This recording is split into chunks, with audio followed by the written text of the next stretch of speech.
هو الذي أنزل عليك الكتاب منه آيات محكمات هن أم الكتاب۔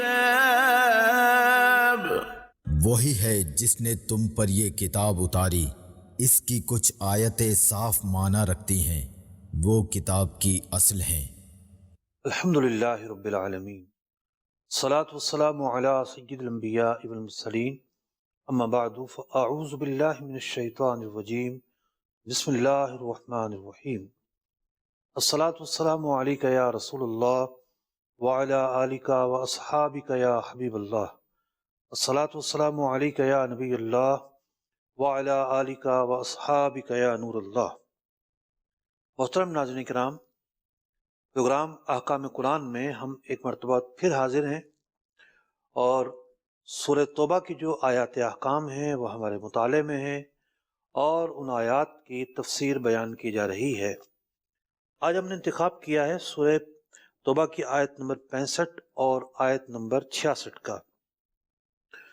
بنیادی طور پر تو یہ جو آیت مبارکہ ہے، یہ آیت مبارکہ عقیدے سے متعلق ہے، لیکن اس کا جو نظریہ نکلتا ہے وہ یہ نکلتا ہے کہ اگر کوئی شخص یوں کرے تو مرتد ہو جائے گا، اور مرتد ہونے پر بہت سارے فقہی احکامات کا دار و مدار ہے، یعنی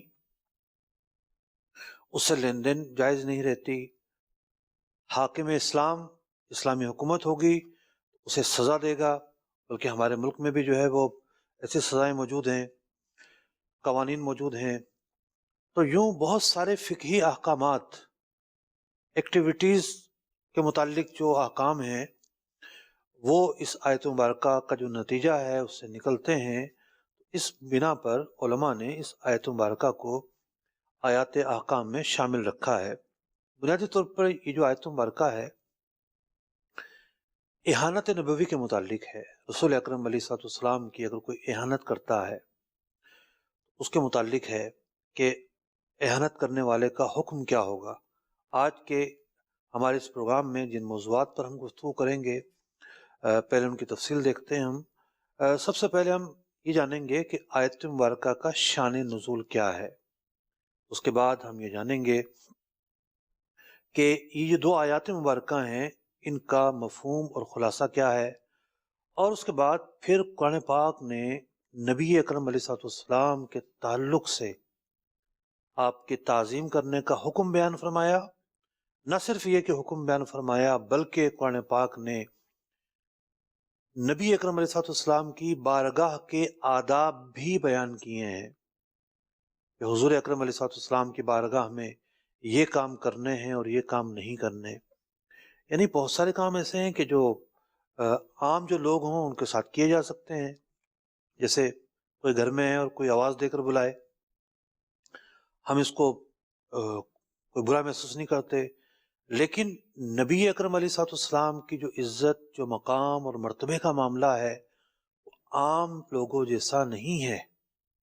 یہی وہ غلطی ہے کہ بعض لوگوں کو نبی اکرم علیہ الصلوۃ والسلام کی جو عزت اور مقام اور مرتبہ ہے کیونکہ وہ ان کے سامنے نہیں ہوتا تو اعتراض کر دیتے ہیں کہ عام سی بات ہی تو ہے یہ۔ نہیں، ہمیں یہ دیکھنا یہ ہوگا کہ قرآن کیا کہہ رہا ہے، قرآن کن باتوں کے متعلق کیا حکم دے رہا ہے۔ قرآن اگر یہ کہتا ہے کہ نہیں، نبی اکرم علیہ الصلوۃ والسلام عام شخصیت نہیں ہے، عام ہستی نہیں ہے، آپ علیہ الصلوۃ والسلام تو تمام مخلوق میں افضل ہیں، جب خود اللہ رب العزت نے آپ علیہ الصلوۃ والسلام کے جو آداب ہیں آپ کی بارگاہ کے وہ بیان فرمائے ہیں۔ آپ بتائیے، کسی کے پروٹوکول جو ہے وہ افسر بیان کرتا ہے، کسی کے پروٹوکول قانون بیان کرتا ہے، کسی کے پروٹوکول آئین بیان کرتا ہے، لیکن اس بارگاہ کے آداب اور اس بارگاہ میں حاضر ہونے کے طریقے اور اس بارگاہ میں پیش آنے کے طریقے یہ خود قرآن کریم فرقان حمید بیان فرما رہا ہے۔ کتنی عظمت والی بات ہے، کتنا نازک مرحلہ ہے مسلمانوں کے لیے۔ نبی اکرم علیہ الصلوۃ والسلام کی جو شخصیت ہے اسی لیے انتہائی اہمیت کی حامل ہے کہ ہم نبی اکرم علیہ الصلوۃ والسلام کے معاملے میں حساس اس لیے ہیں کہ یہ حساسیت قرآن نے ہمیں سکھائی ہے، یہ راستہ قرآن نے ہمیں سکھایا ہے۔ تو آج کی جو آیت مبارکہ ہے بنیادی طور پر اس میں منافقین کا ذکر ہے۔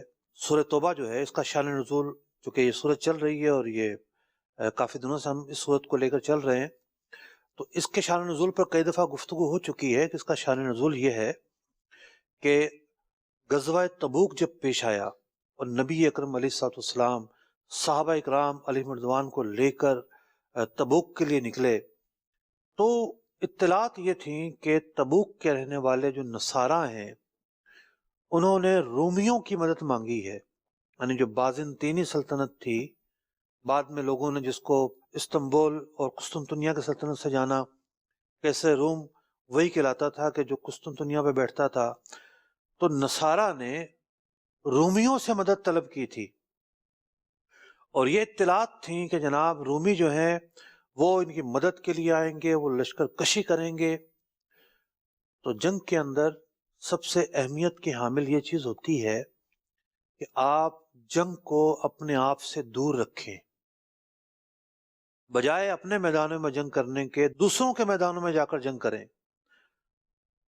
اس سے نقصان کم ہوتا ہے اور اس جنگ کی اعلیٰ ترین حکمت عملی ہوتی ہے۔ تو اس سے پیشتر کہ رومی آتے، مدینہ منورہ پر چڑھائی کرتے، مسلمان خود نکل گئے تبوک کی جانب، اور کئی سو کلومیٹر کا فاصلہ ہے۔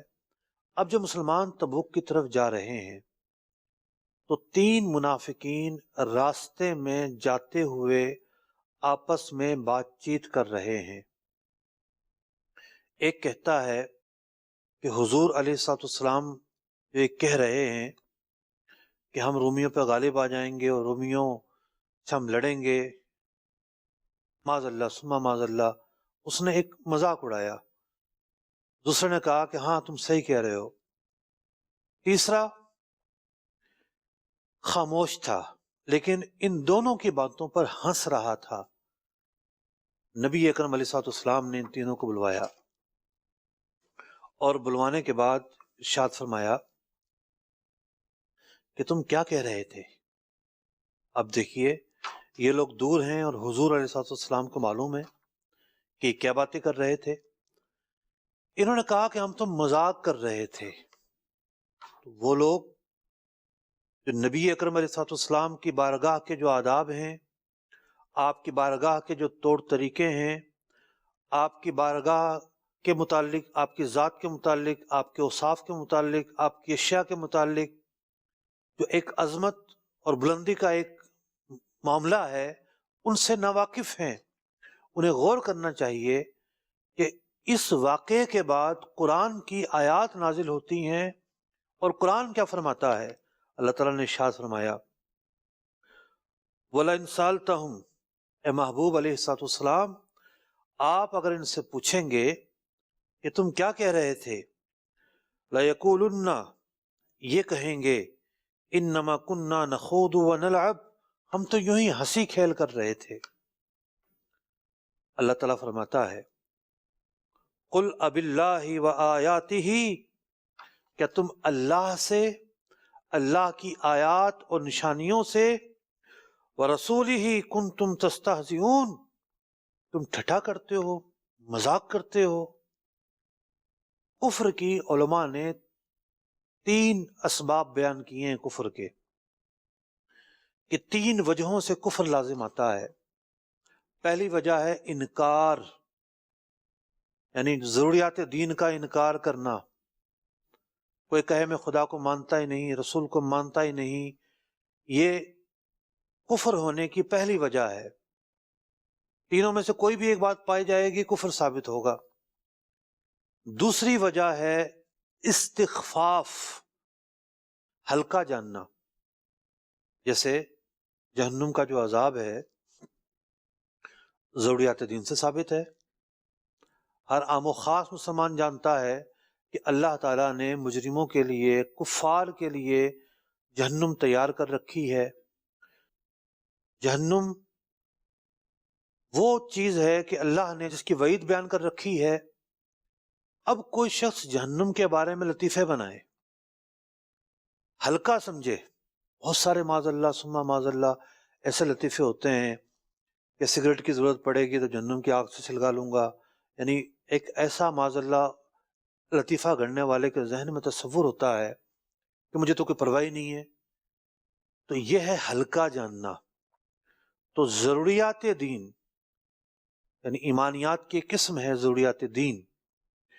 جو چیزیں ضروریات دین میں آتی ہیں انہیں اگر کوئی ان کا انکار کرے گا، ان کو ہلکا جانے گا، دونوں صورتوں میں کفر لازم آئے گا. تیسری چیز ہے مذاق کرنا، استہزاء. یہ کفر کا تیسرا سبب ہے. ایک شخص کہے میری تو نیت نہیں تھی، میں تو 5 نمازیں پڑھتا ہوں، میرے تو جناب پیشانی پر سجدے کر کر کے نشان پڑ چکا ہے، لیکن اگر اس نے ضروریات دین کا استہزاء کیا ہے تو بھی کفر لازم آئے گا. اسی لیے تو اللہ رب العزت نے اس آیت مبارکہ میں فرمایا قل اب اللہ و آیاتہ و رسولہ کنتم تستہزئون. نہیں، اللہ کے متعلق استہزاء نہیں ہو سکتا، اس کی آیات سے متعلق استہزاء کا کوئی تصور نہیں ہے.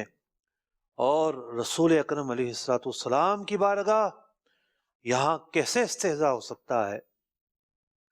پھر فرمایا لا تعتذروا، عذر بیان مت کرو. یعنی یہ عذر قابل قبول نہیں ہے. کیوں؟ قد کفرتم بعد ایمانکم، کہ یہ سب کچھ کہہ کر تم کافر ہو چکے. یہ منافقین کے ٹولے سے تھے.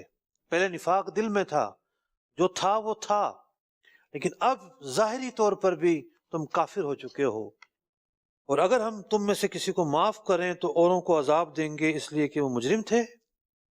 آئیے ان دونوں آیات کی تلاوت اور ترجمہ بھی سن لیتے ہیں. قرآن کی روشنی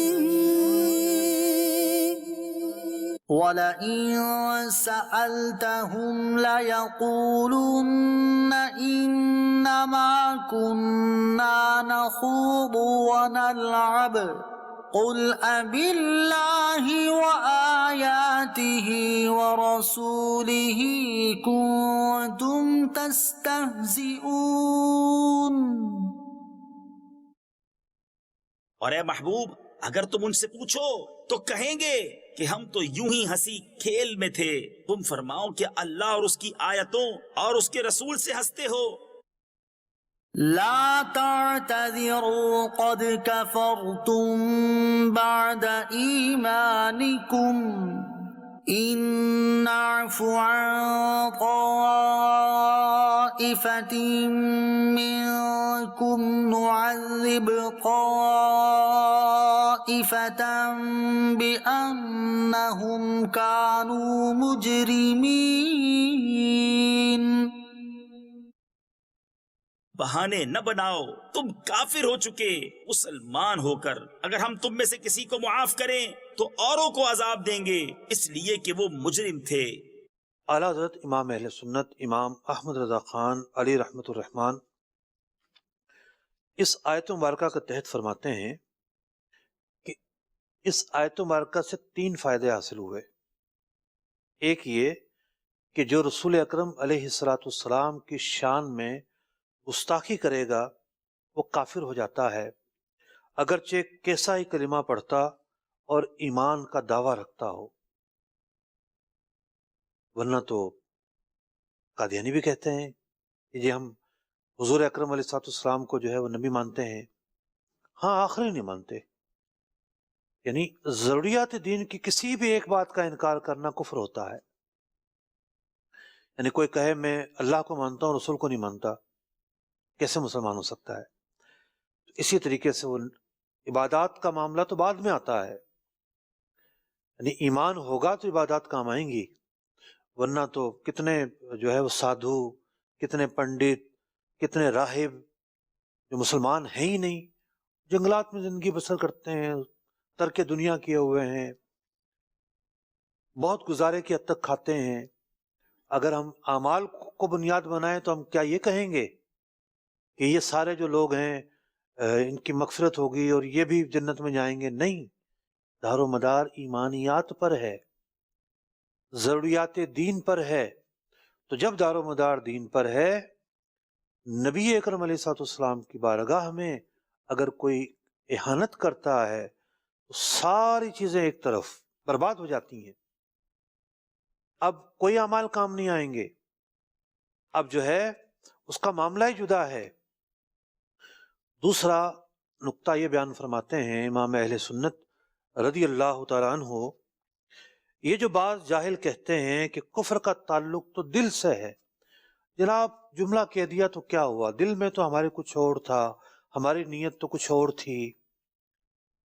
تو یہاں ان منافقین نے اپنی بات پر عذر پیش کیا، نہیں ہم تو ویسے ہی مذاق کر رہے تھے. جو انہوں نے کہا چونکہ وہ کلمہ اہانت تھا، وہ عرف میں مذاق تھا، اور بارگاہ رسالت کے متعلق ٹھٹھا کرنا، مذاق کرنا، نازیبا جملہ بولنا، اور پھر یہ کہنا کہ دل میں کچھ اور مراد تھا، یہ قابل قبول نہیں ہوتا. تیسری بات جو اعلیٰ حضرت امام اہل سنت امام احمد رضا خان علیہ رحمت الرحمان نے فرمائی، وہ یہ فرمائی کہ کوئی واضح الفاظ میں نبی اکرم علیہ السلام کی بارگاہ میں جملہ کہتا ہے اہانت کا، وہاں کوئی تعویل قابل قبول نہیں ہوتی. واضح رہے کہ علماء متکلمین جو ہیں ان کے ہاں ایک مشہور اصول ہے، اور اس اصول کو ہم بھی مانتے ہیں. وہ اصول یہ ہے کہ کسی جملے میں 100 تعویلیں نکلتی ہوں اور 99 جو تعویلیں ہیں وہ کفر کی ہوں، اور ایک جو تعویل ہے وہ کفر کی نہ ہو، تو جو قائل ہے، جو کہنے والا ہے، اس پر کفر کا حکم نہیں دیا جائے گا. یعنی بعض اوقات ہوتا یہ ہے کہ ایک ذو معنی سا جملہ ہوتا ہے، قرینہ اگر جڑا ہوا ہے استخفاف کا، قرینہ اگر جڑا ہوا ہے مذاق کا، تو قرینہ ہی متعین کر دے گا مراد کو، قرینہ بھی نہیں ہے چلیں. تو ایسی صورتیں نکلتی ہیں کہ اس جملے کو تو کفر کہا جاتا ہے، یہاں یہ قول، یہ جملہ کفر ہے، لیکن قائل پر جب حکم لگانا ہوتا ہے تو تعویل کا اعتبار کیا جاتا ہے، لیکن ذو معنی جملے میں، خفی جملے میں، ایک ایسے جملے میں کہ جہاں بہت سارے احتمالات، کیا کوئی احتمال تو نکل رہا ہو، لیکن گالی میں تو کوئی احتمال نہیں نکلتا. گالی تو گالی ہوتی ہے. صریح ہونا اور چیز ہے اور احتمال والا ہونا اور چیز ہے. تو جو صریح اہانت ہے وہاں پر کسی قسم کی تعویل قابل قبول نہیں ہوتی. قرآن پاک کی آیت نے یہی بیان فرمایا ہے، کوئی قابل قبول نہیں ہوتی. اب ہم چلتے ہیں ان پہلوؤں کی طرف، ان مقامات کی طرف اور ان چیزوں کی طرف کہ اللہ رب العزت نے اپنے محبوب علیہ الصلوۃ والسلام کے تعلق سے جو قرآن پاک میں چیزیں بیان کی ہیں. یعنی ہمیں اس بات کو سامنے رکھنا ہوگا کہ ہمارے معاشرے میں، ہمارے ملک میں، پوری دنیا میں، کرنٹ سینیریو کی بات کر رہا ہوں، سب سے زیادہ عزت والا کوئی کسی بھی وجہ سے ہے، کوئی حکومتی وجہ سے ہوگا، کوئی دینی وجہ سے ہوگا، کوئی کسی منصب کی وجہ سے ہوگا، کوئی صدر ہونے کی وجہ سے، کوئی وزیر اعظم ہونے کی وجہ سے، کوئی اپنی قوم کا سردار اور پنچ ہونے کی وجہ سے. تو یوں مختلف جو ہے نا ٹائٹلز ہوتے ہیں جس کی وجہ سے لوگوں کی عزتیں کی جاتی ہیں. ساری دنیا کے لوگوں کے آداب ایک طرف، انبیاء علیہ السلام کے جو آداب ہیں وہ ایک طرف. انبیاء علیہ السلام ان سے عام لوگوں کی طرح ٹریٹ نہیں کیا جاتا، برتاؤ نہیں کیا جاتا. اور خود رسول اکرم علیہ السلام، اللہ اکبر، ان کی بارگاہ کے آداب تو قرآن کریم فرقان حمید نے بیان فرمائے ہیں. قرآن کہتا ہے لا ترفعوا اصواتکم فوق صوت النبی، اے لوگو محبوب کریم علیہ الصلوۃ والسلام کی بارگاہ میں آواز بلند نہ کرو۔ بعض لاؤڈلی لوگ ہوتے ہیں، یا بعض مطلب کہ ہوتا ہے کہ جناب ایک آدمی صدر ہے، اس کی مجلس سجی ہوئی ہے، بادشاہ ہے، بہت بڑے منصب والا ہے، اس مجلس کی حد تک تو اس کا آداب کیا جاتا ہے، لیکن پھر اپنے دوستوں میں ملتا ہے تو وہی جناب گپ شپ۔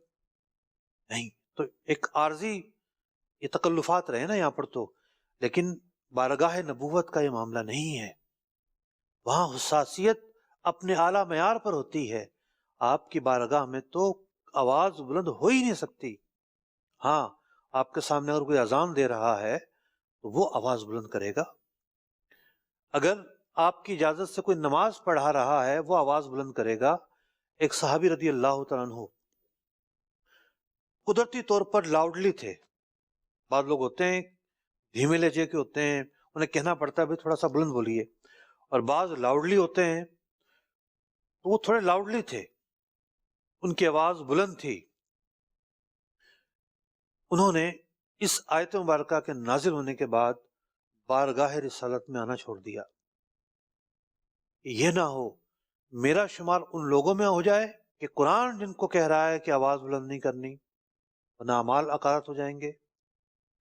نبی اکرم علیہ السلام کی تعظیم اور توقیر کرنی ہے، یہ حکم قرآن نے ایک سے زائد جگہ بیان فرمایا۔ النبی اولا بالمؤمنین، نبی اکرم علیہ السلام اولا ہیں۔ ایک معنی یہ بیان فرمایا سب سے زیادہ اہمیت رکھتے ہیں، اور ایک معنی یہ کہ آپ علیہ السلام کی خاطر تن من دھن ہر چیز قربان کرنی ہے۔ یعنی جو دیگر لوگوں کے پروٹوکولز، دیگر لوگوں کے مینرز وہ اپنی جگہ پر ہوں گے، لیکن اس بارگاہ کے آداب بھی کچھ ہو رہے ہیں۔ یہ عام بارگاہ نہیں ہے۔ صحابہ کرام علیہم رضوان نبی اکرم علیہ السلام کی بارگاہ میں ایک مرتبہ حاضر ہوئے، آپ کے دولت خانے پر حاضر ہوتے ہیں اور کھانا کھایا، کھانا کھا کے بیٹھے ہوئے ہیں، سن رہے ہیں باتوں کو، بس کیا مطلب کہ حلاوت ہوگی، کیا کیفیات ہوں گی۔ اس حلاوت اور اس کیفیت کے اندر اندازہ ہی نہیں ہوا انہیں کہ کافی دیر ہو چکی ہے اور حضور علیہ السلام منتظر ہیں کہ مہمان چلے جائیں، لیکن حیا کی وجہ سے انہیں یہ نہیں کہہ رہے کہ تم چلے جاؤ۔ اللہ رب العزت آیت مبارکہ نازل فرماتا ہے کہ محبوب کریم علیہ السلام کی بارگاہ میں جب آؤ، کھانا کھاؤ تو چلے جایا کرو، یہ نہ ہو کہ تمہارا دیر تک رکنا حضور علیہ السلام کو ایذا پہنچائے، تکلیف پہنچائے۔ آپ تو حیا فرماتے ہیں، لیکن اللہ تعالیٰ یہ حکم بیان کرنے سے حیا نہیں فرماتا۔ اللہ تعالیٰ خود اپنے محبوب علیہ السلام کی بارگاہ کے آداب اور احکام بیان فرما رہا ہے۔ آپ اندازہ لگائیے، کوئی عام بارگاہ ہے؟ قرآن کہتا ہے کہ اے لوگو اللہ اور اس کے رسول سے آگے نہ بڑھو، یعنی جہاں اس کا ایک معنوی معنی ہے وہاں حصی معنی بھی ہے کہ اللہ کے رسول اگر آگے چلیں تو خبردار کسی کو آگے نہیں چلنا، خبردار کوئی آگے نہ ہو۔ تو بات یہ ہے، علماء نے بیان کیا اس کے تحت کہ نبی اکرم علیہ السلام اگر چل رہے ہوں، آپ کی اجازت سے اگر کوئی چلتا ہے آگے، یا آپ اسے حکم فرماتے ہیں آگے چلنے کا، کیونکہ بعض اوقات ایسے مواقع آتے ہیں کسی خادم کو آگے چلنے کا کہا جاتا ہے۔ مقدمۃ الجیش ایک مشہور اصطلاح ہے، اور احادیث کی کتابوں میں جو غزوات کے ابواب ہیں ان ابواب میں یہ اصطلاح بڑی تفصیل کے ساتھ بیان ہوتی ہے کہ بعض صحابہ علیہم رضوان کو نبی اکرم علیہ السلام لشکر سے آگے روانہ فرماتے کہ تم آگے جاؤ تاکہ تم ہمیں یہ خبر دے سکو کہ دشمن کی کیا پوزیشن ہے، وہ کیا کر رہا ہے، کتنے لوگ ہیں، اور ان کے مارکے کی صورتحال کیا ہے۔ تو یوں مقدمہ کہتے ہیں آگے ہونا، جیش لشکر سے آگے ہونا، تو انہیں بھیجا جاتا تھا، حکم دیا جاتا تھا، تب جا کے وہ آگے جایا کرتے تھے۔ درجنوں احکام ہیں جو قرآن کریم فرقان حمید نے نبی اکرم علیہ الصلوۃ والسلام کی بارگاہ سے متعلق بیان کیے ہیں۔ تو اس پوری آیت مبارکہ کا خلاصہ جو آپ سن رہے ہیں وہ یہ نکل رہا ہے کہ حضور اکرم علیہ الصلوۃ والسلام ہمارے لیے عظیم تر ہیں، عظمتوں کے پہاڑ ہیں، اعلیٰ و عرفاں ہیں، سب سے بڑھ کر ہیں۔ غلطی کہاں ہوتی ہے؟ غلطی ہوتی ہے احتیاط نہ کرنے میں، غلطی ہوتی ہے تمیز نہ کرنے میں۔ آپ نے سنا اس آیت مبارکہ کا جو شان نزول بیان ہوا کہ دو افراد باتیں کر رہے تھے، تیسرا سن رہا تھا اور سنتے ہوئے خوشی محسوس کر رہا تھا، بیزاری محسوس نہیں کر رہا تھا دل میں کہ لو حضور کے متعلق کس طرح کی بات کر رہے ہیں۔ اللہ اکبر! اتنے مواقع پر ایسے واقعات گزرے ہیں۔ ایک شخص آیا اور بارگاہ رسالت میں کوئی بات کی، حضرت عمر فاروق کھڑے ہو جاتے ہیں، تم نے جرت کیسے کی یہ کہنے کی حضور علیہ الصلوۃ والسلام کی بارگاہ میں؟ ابتدائی اسلام میں کچھ چیزوں کی ممانعت نہیں کی گئی تھی اس درجے تک، اور بھی وجوہات تھی اس کی۔ دیکھیے بات چیزیں ہوتی ہیں کہ جو مکہ مکرمہ کی زندگی ہے نبی اکرم علیہ الصلوۃ والسلام کی، سلطنت قائم نہیں ہوئی ہے، ریاست قائم نہیں ہوئی ہے۔ قرآن کے احکامات زیادہ تر جو آئے ہیں وہ عقائد و نظریات اور نماز کے متعلق آئے ہیں۔ جو ایک معاشرت کے متعلق احکام ہیں اور جو ایک قضا سے متعلق، جس کو ہم عدالت کہتے ہیں، عدالتوں سے متعلق اور دیگر جو احکامات ہیں، تو ریاست کا حصہ ہے نا، یہ تو معاشرت اور قضا۔ تو مدینہ منورہ میں ریاست قائم ہوئی ہے۔ کچھ ایسے واقعات ہوں گے مکہ مکرمہ میں ہمارے سامنے آتے ہیں، ان کو بنیاد نہیں بنایا جا سکتا۔ بعض لوگ کہیں سے بھی ثابت نہیں ہے، ایک روایت اس کو لے کر جناب دیکھو ایک بڑھیا تھی، وہ کچرا ڈال دیا کرتی تھی، حضور نے کچھ نہیں کہا۔ ارے جناب، آپ کی غیرت، آپ کی حمیت، آپ کا ایمان اس بات کو کیسے قبول کرنے کے لیے تیار ہے کہ حضور علیہ الصلوۃ والسلام کی بارگاہ میں برا کہا جائے اور آپ اس کا دفاع کریں؟ اولاً تو ایسی روایت ثابت تو کر کے دکھائیں پہلے کہ روایت ایسی ہے کہاں، اور دوسری بات یہ ہے کہ نبی اکرم علیہ الصلوۃ والسلام نے اپنے اوپر ہونے والے بہت سارے مظالم کو معاف فرمایا۔ وہ ایک ابتدائی تعلیمات کا حصہ تھے۔ جس طریقے سے ہم اور بہت سارے معاملات میں جو ابتدائی احکامات تھے ان کو بنیاد نہیں بناتے، شراب سے بھی تو منع نہیں کیا گیا تھا، لیکن جب منع کیا گیا تو منع ہو گئی، تو ایسی چیزوں کو بنیاد کیسے بنا سکتے ہیں؟ اور دوسری بات یہ ہے کہ دفاع آپ کس چیز کا کر رہے ہیں جناب؟ کہ نہیں جناب معاف کر دینا چاہیے۔ ٹھیک ہے، ہم یہ کہتے ہیں کہ اپنے ہاتھ میں قانون لینے کی اجازت نہیں ہوتی۔ ایک ہوتا ہے شرعی حکم، شرعی حکم تو بیان ہوگا کہ یہ چیز ایمان ہے اور یہ چیز ایمان نہیں ہے۔ اب کہیں خلاف ورزی ہوئی ہے، شریعت اور قانون دونوں چیزوں کی مخالفت ہوئی ہے، تو پھر ایسے معاملات کو جو ایک نظم ہے اس نظم کے طریقے پر رہتے ہوئے حل کیا جائے گا۔ اور حل بعض اوقات ہوتے بھی ہیں، بہت سارے لوگ ایسے ہیں جن کو کورٹیں سزائیں دیتی ہیں، وہ سزائیں نافذ نہیں ہوئی، ایک سوالیہ نشان ضرور ہے، لیکن سزائیں ہونا تو ہمارے ملک کے اندر ثابت ہے بہرحال۔ تو کہنے کا مقصد یہ ہے کہ ہم یہ نہیں کہہ سکتے کہ جناب کہہ دیا تو اس پر کیوں اتنی شور ہے، اور اس کی وجہ یہ ہے ہمیں احساس نہیں ہے کہ ہم کیا کہہ رہے ہیں۔ علماء نے بہت ساری مثالیں جو ہے نا اس ضمن میں بیان کی کہ نبی اکرم علیہ الصلوۃ والسلام کی بارگاہ کے آداب ہیں کیا۔ مثال کے طور پر علماء نے لکھا کہ کوئی شخص اگر یہ کہتا ہے کہ حضور علیہ الصلوۃ والسلام کا لباس میلا تھا، معاذ اللہ، کفر کیا اس نے۔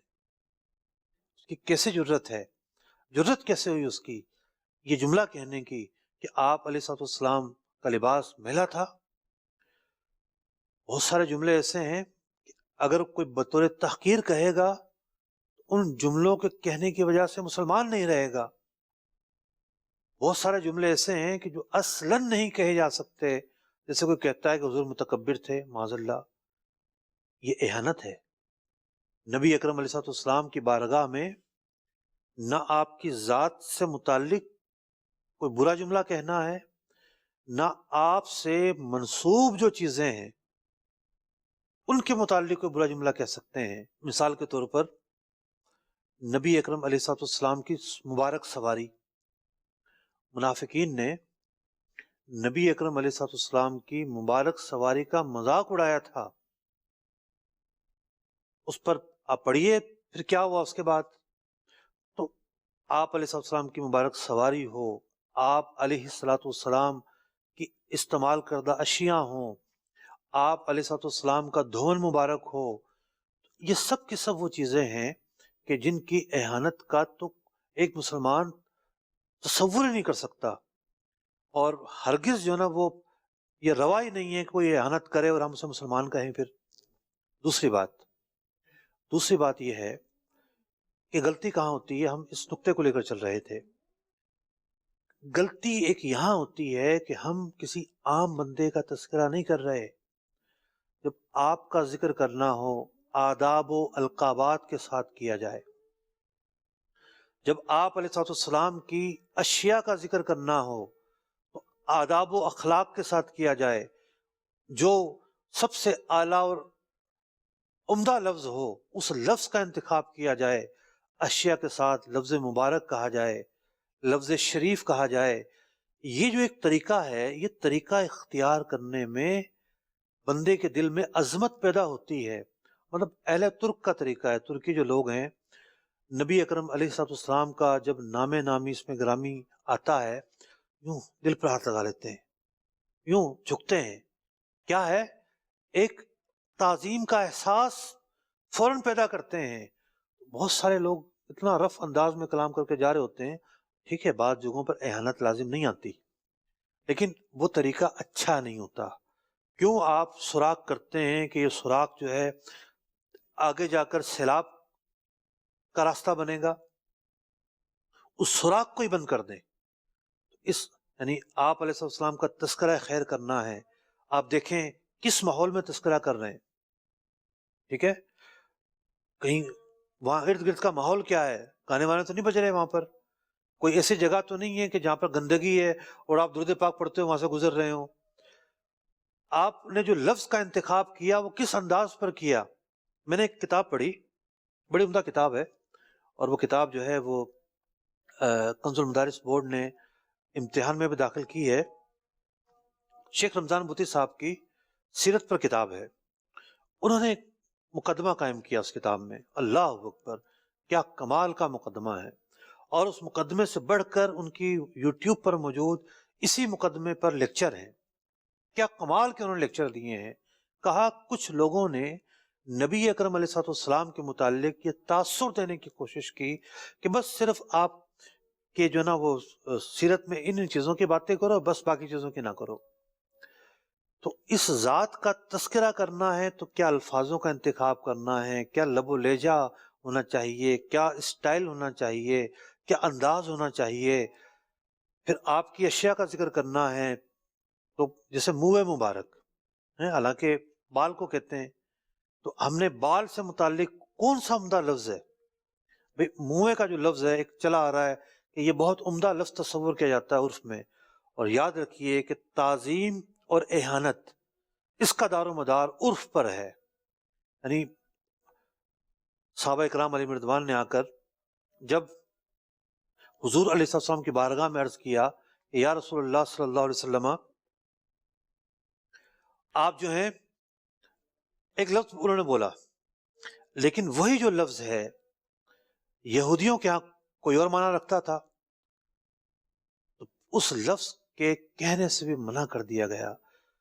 عرف کس جگہ پر کیا ہے، کس جملے کے کہنے کا کیا مطلب لیا جاتا ہے، ایک ایک جملے کا مطلب علاقہ وائز بعض اوقات بدل جاتا ہے. تو عرف کے اندر جو ہے جس کو تعظیم کا اعلیٰ سے اعلیٰ طریقہ سمجھا جاتا ہے وہ طریقہ اپنایا جائے. اگر نبی اکرم علیہ السلام کا ذکر ہوتا رہے گا نا، آپ محفل ذکر مصطفیٰ میں شرکت کرتے رہیں گے، اپنے گھروں میں میلاد کا اہتمام کرتے رہیں گے، حضور اکرم علیہ السلام کی بارگاہ کے آداب سنتے رہیں گے، اپنے بچوں کو بیان کرتے رہیں گے، پھر کیسے آپ جو ہے نا ایسے راستے پر چلیں گے جو برا راستہ ہے؟ تو اس لیے ذکر مصطفیٰ کو تھامے رکھیے، درود پاک کی کثرت کیجیے۔ اللہ تبارک و تعالی ہمیں نبی اکرم علیہ السلام کی بارگاہ کے جو بھی کامل سے کامل آداب ہیں انہیں بجا لانے کی توفیق عطا فرمائے۔